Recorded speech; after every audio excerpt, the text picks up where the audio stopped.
Hey everybody, wanted to give you a quick market update. This one might be a few minutes longer, but it's going to be really easy to understand and follow as compared to last month's that had a lot of numbers and was quite boring. So what I wanted to do is just go through and answer questions that I've been getting recently.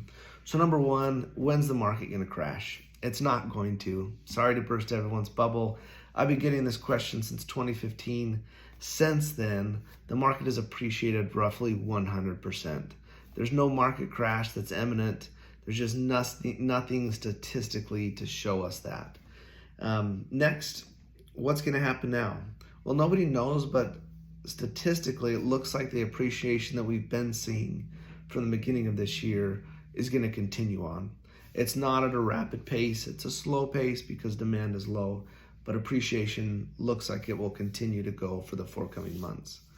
What are happening with rates? Well, most analysts predicted by now that we would have lower rates. They were wrong, as was I, in thinking that. Rates are still in the sevens for the most part. But the big change that we're seeing, and most analysts saying that we'll see rates drop at the end of the year, which is a great sign for people trying to get in the market, is that every Fed meeting that they've had in the past, they've gone in saying, we're going to raise the rate, whether we believed them or not, and then they did.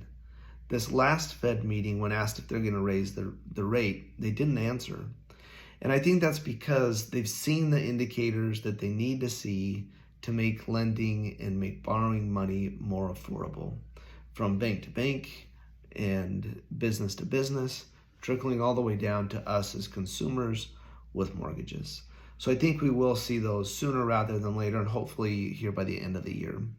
So what happens when rates do come down? Well, there's going to be a flood of activity into the market. The pent-up demand because of higher rates is going to come back, and you're going to have a lot of competition. So if you're considering buying or know someone who is considering buying, my advice for some time now has been date the rate and marry the home. So go ahead, as long as you can afford the current rate, go ahead and buy, and then refinance when the rates come down, instead of having to compete with all the buyers and higher prices that come with more demand when rates drop. Next is, how do we combat that? Well, it's just what we said. How do we combat rates? It's as long as you can afford now, then move forward and buy and refinance. Or we work on getting seller concessions to buy the rate down, and that helps you in the now and the future.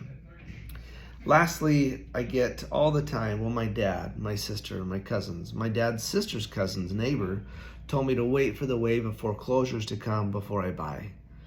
Well, as much as we love dads and cousins and sisters and dad's cousins, sisters, neighbors, they're wrong. There's just no flood of foreclosures coming. When 32% of Americans that have mortgaged homes have more than 50% equity in their homes, there's not a wave of foreclosures coming. Cash does not foreclose. Those people will sell to a hedge fund before they foreclose.